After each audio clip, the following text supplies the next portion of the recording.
Welcome to another episode of Tank Talks, your personal think tank for all things startups and venture capital. I'm your host, Matt Cohen, founder and managing partner at Ripple Ventures. On today's show, we welcome Leena Joshi, co-founder and CEO of CloseFactor, to discuss how startups should develop the best buyer personas to close more sales. We get Leena to share her incredible journey leading go-to-market teams in extremely successful IPOs like Splunk and VMware, and what her experience was like going through rapid growth and IPOs as a young manager. Leena explains how startups should start the buyer persona process and why it is so vital to helping young companies discover their ideal customers early on.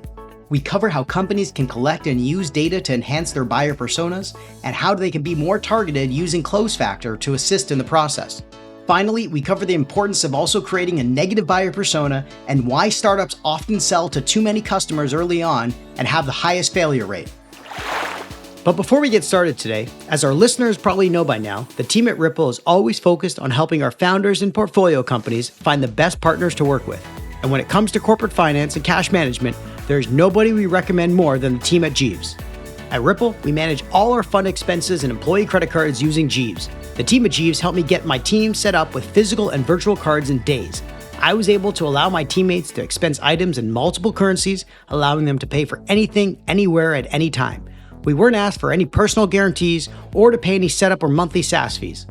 Not only does Jeeves save us time, but they also give us up to 3% cash back on our purchases, including expenses like Google, Facebook, or AWS every month. The best part is Jeeves puts up the cash and you settle once every 30 days in any currency you want, unlike some other corporate card companies that make you prepay every month.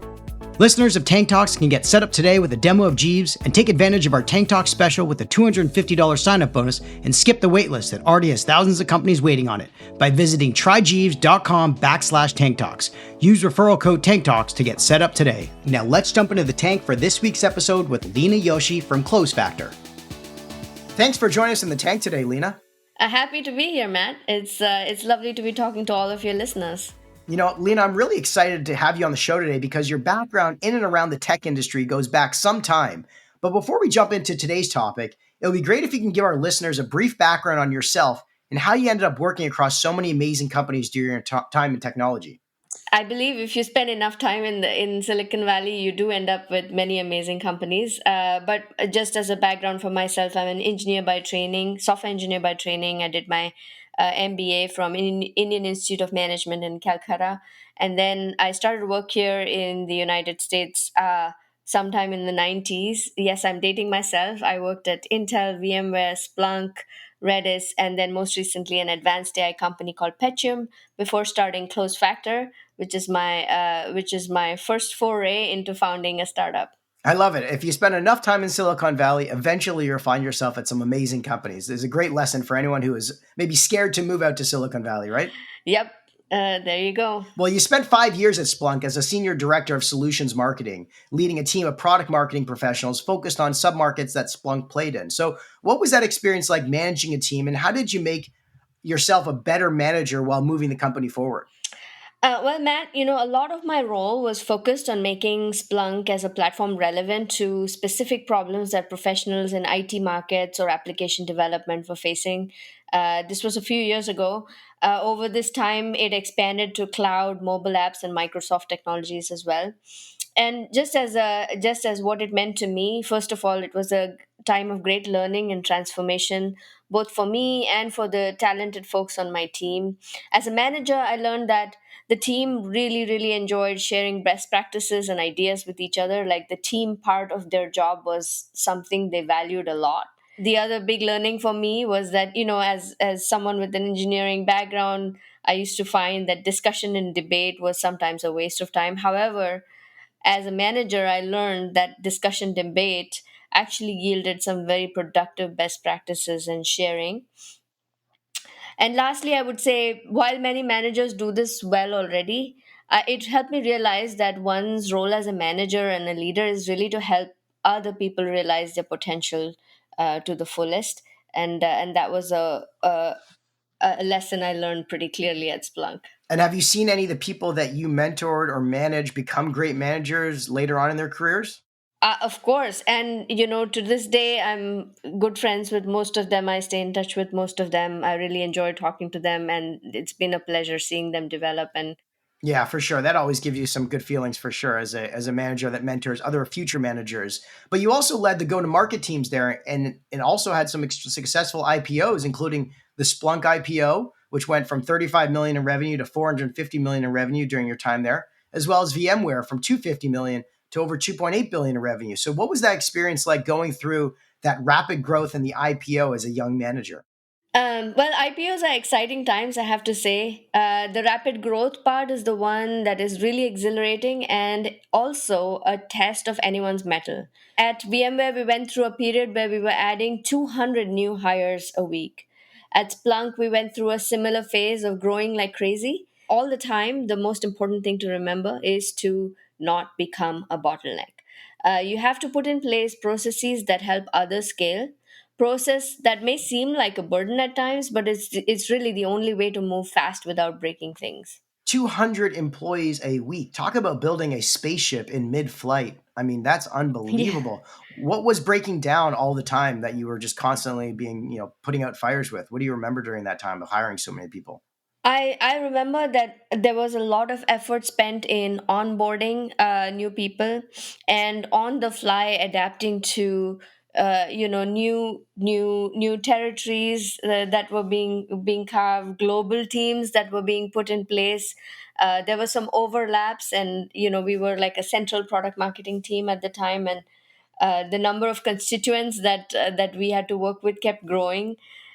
So we had to on the fly rejigger a lot of our own processes and make sure that everybody on the team was trained on other people's products and solutions as well, so that we could scale out and serve all these constituents inside the company. Oh my God, the onboarding process that needed to be built in real time for something like that scale must have been phenomenal to witness. And I'm sure it helped you as you thought about getting started on your next venture. So, why don't we jump into today's topic, which is how to develop the best buyer personas in sales and how your newest startup, CloseFactor, helps sales team target the best customers. So, first off, when did you realize that it was the right time to launch your newest venture? And how did you end up deciding that the problem was ripe to be solved?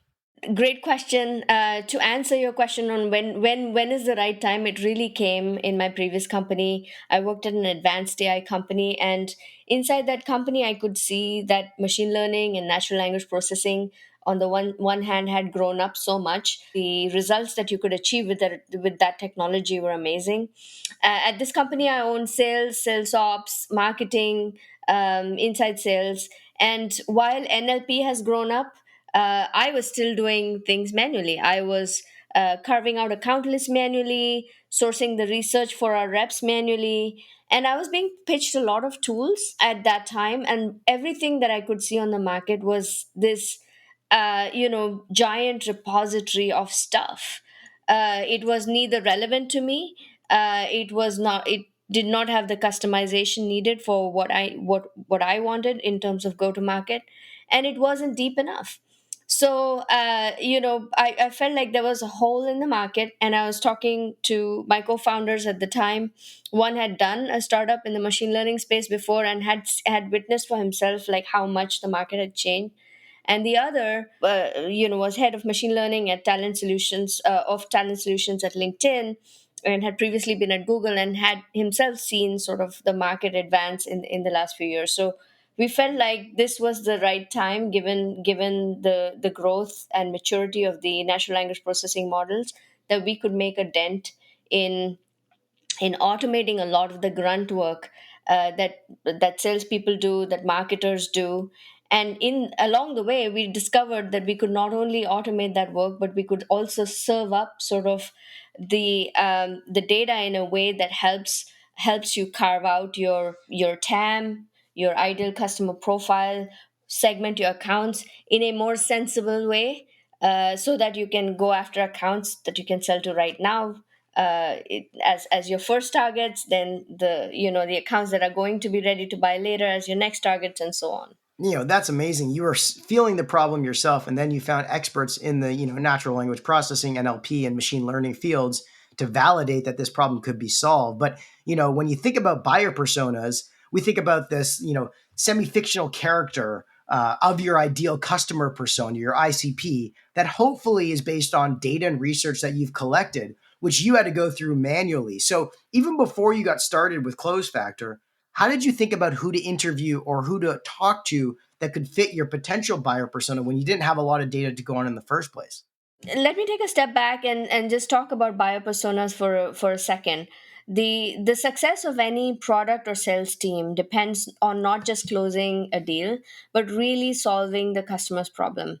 And while many of us think that everybody has unique problems, really as a product company you can scale only when you solve problems that are general enough across a group of people. And this group of people is the user persona. In a sales situation, often the person paying for the solution is different from the user persona, and they're typically called the economic buyer. And the person benefiting from the solution could be someone else, typically called the champion or the influencer. Knowing this ahead of time helps sales teams to first of all have the right message for the right person and not waste time with people who are not going to end up being a customer for you. Anyone in sales knows that sales is all about timing of meeting the right person with the right pain at the right time. You increase your chances of winning when you have lots of such people across many different companies that you're spending time with. And conversely, you decrease your chances if you're having just general conversations with people who have nothing to do with the problem you solve. So, this is why defining an ideal customer profile or an ICP is critical. I see it as it applies not just to a person, it applies to the right account as well. So a company can fit your ideal customer profile and not just the right persona. And when it comes to companies, a lot of salespeople just pick accounts randomly or based on horoscopes or firmographics. We at CloseFactor think of it more deeply as accounts that are at the right stage in the customer journey. For example, you may sell a product that is ripe to help with data migrations or a solution that helps with cloud native security. There's no point in selling data migration solutions to a company that is not moving their data, and no point selling cloud native security solutions to companies that don't have a cloud footprint. So, this is what we mean by going after the right accounts who have the pain at the right time. Yeah, I mean, I'm laughing a bit because you say salespeople pick accounts randomly or based on horoscopes. I mean, it's funny, but it's somewhat true. The first thing we do when we onboard a new company into our portfolio at Ripple is we go through an ICP analysis where we have a template that they have to fill out on what they think their ICP will look like and what they will not look like. And we start to give them the sort of framework to think about who they should be saying no to and who they think should be saying no to or yes to, which means going very niche at the very beginning. So which all makes sense. You said that, they help focus your time on the qualified prospects and sort of guide also the product development to suit the needs of their hopefully ICP target customers. And eventually all of this work will align across the organization between marketing and sales and service and customer success. So when you think about putting your personas together, it's really important for the business, but how have you been able to create sort of for companies the ability to think about getting started with a buyer persona? Like, where do they really want to get started? The realistic ways in which I have seen this executed in the past is sort of threefold. One is historical analysis, two followed by user conversations and seller conversations. The historical analysis will show you where your previous deals have been successful in closing. The user conversations will tell you the exact benefits that the users are seeing and the value that's being realized. And seller conversations will help you find out what was the pain that they were selling into. And the threefold approach is important because if you only use historical analysis as an example, you end up with data that tells you a variety of different titles, a variety of different personas, and you can often go like, oh my god, I can't make sense of this. And this is where user conversations really help. They help you in sort of bucketizing the titles and personas. Seller conversations really help. They once again help you understand the tiering of the personas, who's more likely to be the economic buyer versus the actual user versus the champion. And what you want to do is you want to synthesize many of these inputs to come up with a set of two or three if you're a small company, or six to eight if you're a large company, archetypes of people. So, just to repeat that, you want to synthesize these three different types of inputs to come up with a set of two or three archetypes of people if you're a small company, or six to eight archetypes of people if you're a large company. And what an archetype means is you're building a model around who these people are, what their background is, what their demographic is, what their pain points are, and what their aspirations are. And with this model, you can guide both your product and your sales teams. Yeah, we had Spencer Dent on from the company Closed, who talks a lot about how they help companies understand why they win and why they lose customers, which is a piece of the puzzle that you're talking about solving. But sometimes we find that early stage founders think that they're going to be selling to the customer 2 years from now today, and therefore they want to have that conversation. But what we tell them is don't worry about where your product may eventually go. You don't want to be spending time selling to those customers when the customer you're trying to sell to today is going to be based on the product you actually have the ability to add value for. So, how do you think early stage founders should think about the struggle between selling to today's customers versus maybe tomorrow's customers in the early stages? As an early stage founder, I empathize with other founders who want to know what the bigger problems are. And the way I personally think about it is you must absolutely, like you said, go after the problems that you can solve right now, because that will give you a foothold that you build onto.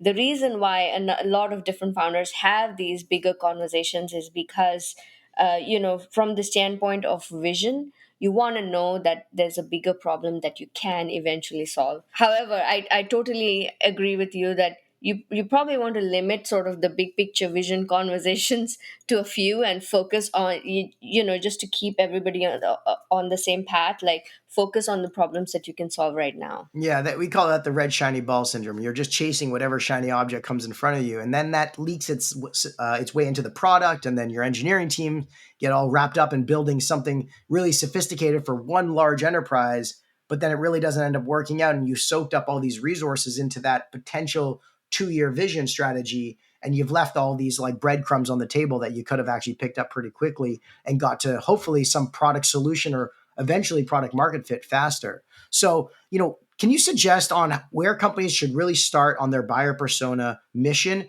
and how does CloseFactor assist in this process exactly? Great question. So, when creating buyer personas, starting points for me would be what your CRM or equivalent data source for a PLG company will show. Another starting point would be a list of active users, and a third starting point would be the list of top salespeople in the company. Now, if you're a much smaller company, sometimes your list of users is not that long, sometimes your list of salespeople is not that long, and there is no substitute for actual in person selling conversations at that point, where your focus is on discovery of the pain. Just understand what your audience is doing today, and what particularly what they are frustrated about. Now, to state the obvious, depending on what size of company you're at, you want to avoid over indexing on your first conversation or your first couple of data points. But at the same time, you don't want to spend like 50 interviews and hundreds of interviews. By the time you have around 5 to 10 deep conversations, a pattern will start to emerge. And so where close factor will help here is in helping you synthesize the outcome of these conversations and testing your hypotheses around, is this a substantial enough ideal customer profile for my stage of the company? We pull out the specific indicators around what makes your customers special. We use your seller conversations to codify your top reps' intuition into a playbook for other salespeople inside the company. That's really interesting. The problem I find, Lena, is that sometimes when you're going into a customer discovery call or just an understanding of sort of the pain points, they always end up with a sales pitch happening on what I can do for you at the end of it. How do you advise salespeople or sales led founders to try to hold back from selling at the same time as listening when they're going through those customer discovery calls? I don't believe that this can be taught, but it just comes after a lot of time. Is that you have enough conversations where you're listening better and better. You will find that once you're listening and you're being a partner to the person whose problem you're solving, that works way better than jumping in and trying to solve their problem with the product that you're selling at the moment, if that makes sense. It does. I mean, it's the same thing for when I have to pitch an LP to invest in the fund. It's like I have to listen to what they're looking for because they have a choice, right, to invest or not. And there's multiple other places that they can park their money. And in the first call, it's all about just listening. I mean, I've learned that again over hundreds of conversations, but you can't always be pitching. You have to always be listening a lot too, right? Yeah, 100%, 100%. As a marketer, I have to say, this was very difficult for me. Salespeople, like really good salespeople, they listen and marketers talk. So stopping the talking and going to listening has been, a growth area for me, and it was a great learning experience. Yeah, absolutely. Now, tell us a little bit about the different types of buyer personas out there and how do you find interviewees for researching these personas? The most common types of buyer personas are user, champion, influencer, and economic buyer. And how do you find interviewees for researching these personas? I have one word, which is hustle. And by that I mean you have to use some creative techniques to find to find these people. Your company may have a customer advisory council. This is a great source. I mentioned a couple more before too. You may have active user lists. If you can't send your active users a cold email, you can at least send them a survey that asks them if they would like to be contacted. Salespeople inside the company. To get the attention of salespeople, you must network, you must offer them help in return for their advice. So finding interviews is definitely, requires a good amount of hustling from your side. Yeah, absolutely. Customer advisory board for sure, design partners, using your investors as well, and any relationships you have. Just to have more of those conversations where you listen is really important. But let's flip it to the other sort of side, the negative buyer personas. People don't want to think about those, but you have to, which is also like the 90-10 rule. So this could be professionals who are too advanced for your product or service, or students who are only engaging with your content for the research and knowledge of what you're building, or the potential customers who are just too far along or too expensive to acquire because they have a low ACV. So, what do you suggest in terms of figuring out the negative buyer persona for a company? There is something to learn from negative bio personas also. It tells you what pains you're not good at solving. And really, in a sales process, you'll know that qualifying out is probably the biggest favor you can do yourself.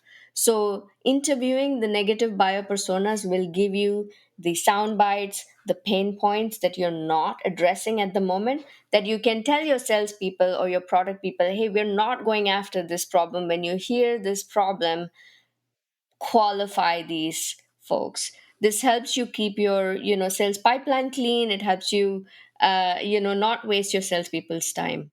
A lot of people think about getting as many leads as they can to the top of the funnel without qualifying them, but they don't understand that that's a cost to the business. One, because it could also increase your churn, and two, it just drains a lot of your sales and customer success resources because you didn't properly qualify. So getting started with a negative buyer persona is equally, if not more important than a positive buyer persona. Wouldn't you say, Lena? I completely agree with you. Negative buyer personas, having a first few conversations with negative buyer personas to understand which pain points you're not solving is 100% as important, so that you can keep your salespeople only going after the right customers and not wasting their time with these negative buyer personas. What are your thoughts around buyer personas used in marketing, and how does CloseFactor help with that? Great question. I mean, I spent a lot of time in marketing, and very often I know marketing is generic and talks about product and product features too much and product benefits, maybe sometimes.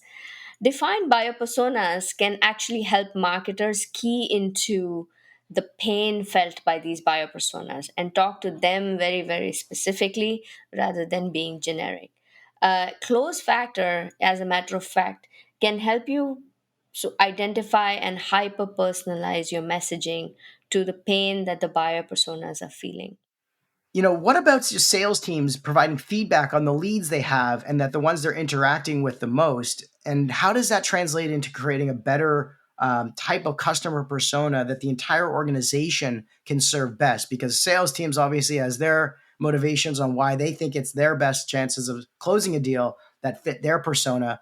versus what the engineering, product, and maybe success team thinks is their persona. So how do you think about streamlining or generalizing that feedback? It's a great question. I don't think there are any silver bullets here.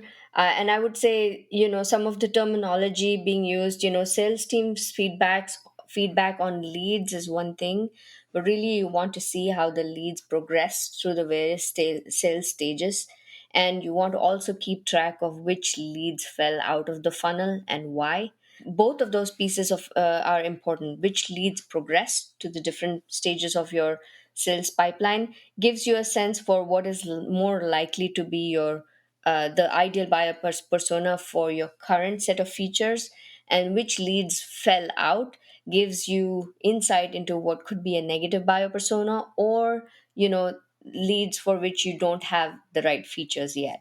Gotcha. And so, let's just kind of roll through it here because you got all this information now. You've obtained a ton of, research on who you want to be selling to, and you got all this data, but what do you do with it? It's so meaty, it's so raw. You think about all the potential that you've just collected from this information. How do you distill it all down into a way that's easy to understand that the information is gathered and then used across the organization? And how does Close Factor really automate or, insert itself into that process? The best way that I've seen it being done in some of the companies that I've worked with in the past is by creating the story around each of your buyer personas. So you may get a lot of raw data. What you want to do is you want to synthesize this raw data into a set of two or three if you're a smaller company, and six to eight if you're a larger company, set of personas. And by clustering them around what are common pain points, what are generally speaking some commonalities between them, and then you want to build a story around each of these personas. You want to build a story around sort of what their typical demographics look like, their typical attitude towards the world looks like, what are their pain points, and what are their aspirations. And this is also a good time to winnow out some personas that overlap. If you come up with sort of similar stories for two different personas, then you know that they're not different personas, they're the same person. So when you can build that story around a small set of personas is when you know that you're on a track, and you have enough information to now pull together your product team and sales team around like a buyer persona. Well, obviously it's working because CloseFactor already has some impressive customers using your platform like Zora, LaunchDarkly, and Chronosphere. So, how are they measuring the ROI of your platform? And what kind of results have you been able to see that you're getting most excited about? Great question. And there are really three aspects to the ROI of our platform. One is for sales teams, and sales leaders everywhere typically care about sort of the top metric that they care about is, so what did this platform accomplish for me as a sales leader? Did it help me get my number? Did it help me get my number faster? Did it help me generate pipeline for next year? And so that's sort of the top metric we measure ourselves against. And in the case of our customer, for example, at LaunchDarkly as well as Zuora, the way we demonstrated this is by showing the difference between users that were using CloseFactor versus users who weren't using CloseFactor. And we saw a clear 2 to 4x difference in both pipeline generated and closed one by users that were using CloseFactor versus users that were not using CloseFactor. So that is one of the metrics of ROI of our platform. The second big metric of ROI is, how fast do new reps get onboarded inside the company. What CloseFactor does is we codify the intuition of your top reps so that the next set of reps that join can just go, click, click, click, and start booking meetings with exactly the right persona and start engaging with the right messaging and the right account context. And in the case of one of our customers, the time to onboard new AEs went down from 3 months to a couple of weeks. And so that was another metric that we are pretty proud of.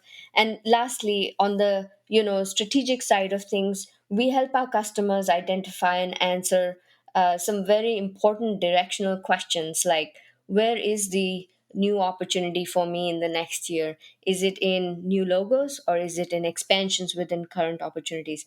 What if they have hypotheses around my ICP pertains to all the companies that are on a cloud journey or a CI/CD journey? We help them quantify what this ICP size looks like, and we help them target both their marketing spend as well as carve out territories to match sort of the account segmented by what's close to the ICP. This type of strategic insight is of course invaluable in terms of, and can be demonstrated. Typically in these companies we see 90% correlation between late stage opportunities, closed ones, and the accounts that we had marked as A accounts for them.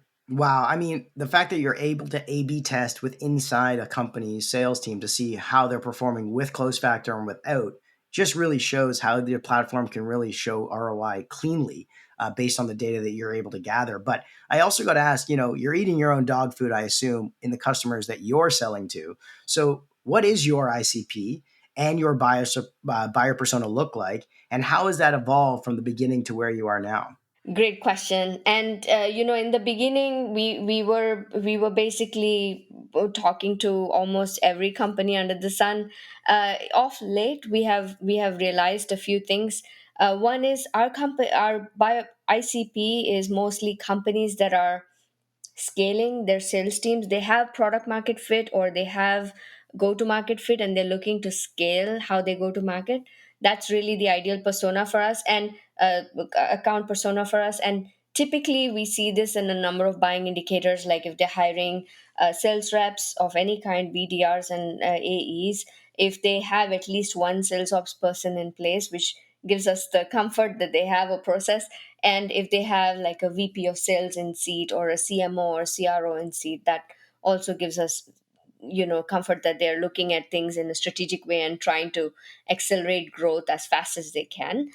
So those are some of the indicators that we look for ourselves within companies. So for some of our like portfolio companies at the kind of seed Series A going to Series B stage, would they be, a good alignment for you? They would, if they sort of meet all the other criteria, which is they have product market fit, they're scaling their sales teams, and they're looking to accelerate their growth.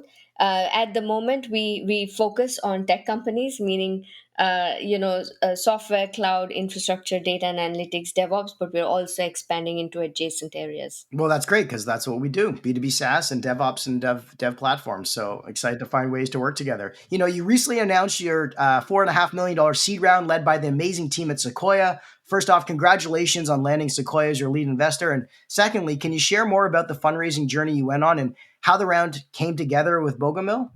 Well, yes, it's great to be partnering with Sequoia. They're a very very founder friendly company, and to be honest, I would say where Bogomil shines is his extensive and in depth experience in the go to market space. He also spent some time in the machine learning arena himself. And because of the confluence of those two factors, we could see how the fit came together with Sequoia.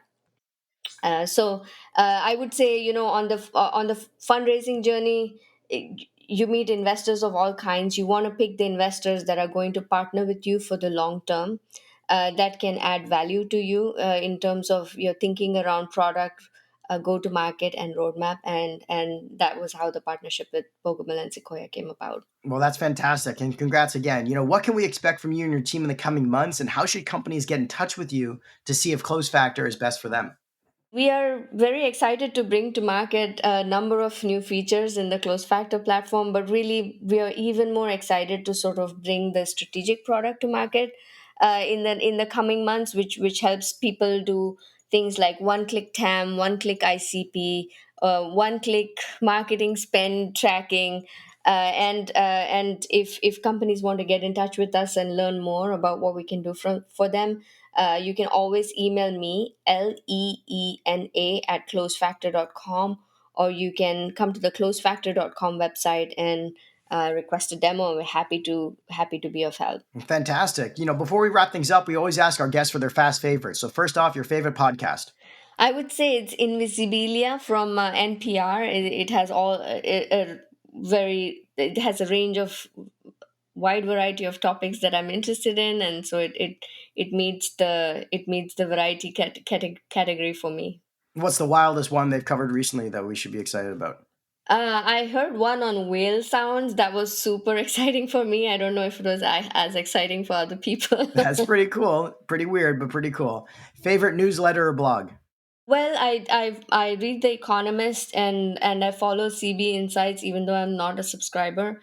I find The Economist has a very nonpartisan tone, thankfully, and CB Insights has a fantastic overview of many different industries that helps me keep a pace with sort of the developments. Absolutely. And are you a paperback Economist reader or online only? I would love to be a paperback Economist reader, but just in the interest of the environment, I subscribe online. That's fair. I did think it was the perfect size type of reading material. It is. It is. And your favorite tech gadget? My phone. I can waste a lot of time on it. It's cliche, but my favorite tech gadget is my phone. What's your biggest time wasting app? I would have to say Twitter. Like most of us, absolutely. Next, your favorite new trend? Well, during the pandemic, we all got a little bit of time to really think about and be mindful about where we spend our time. And so I love this new pandemic trend of emphasizing time spent with friends and family. And I love that as we are coming out of the pandemic, we are still being mindful about that. So that's my new trend. Yeah, I would say like people blocking off time in their calendar to do things with family and friends is something you never saw before, which I think is really important. Next, your favorite book? Sapiens, it has to be sort of I think, the best and most reasonable exploration of how we got to where we are today. Yep, Harari did a great job. What would you say is the most aha moment that came from the book that you still think about daily? I still think about the time he says in the book, we live in a world of illusions and shared stories. We believe in money, we believe in so many different things just because of the stories that we tell each other about those things. And so the shared stories piece was stayed with me for some time. Yeah, and how we're the only species that can connect sort of emotions to memories and sort of compound that in our journey and how that impacts our future decisions in life as well. Where kind of animals let it go in one ear and out the other. If only we didn't hold on to a lot of those PTSD moments. And and last but not least, your favorite life lesson.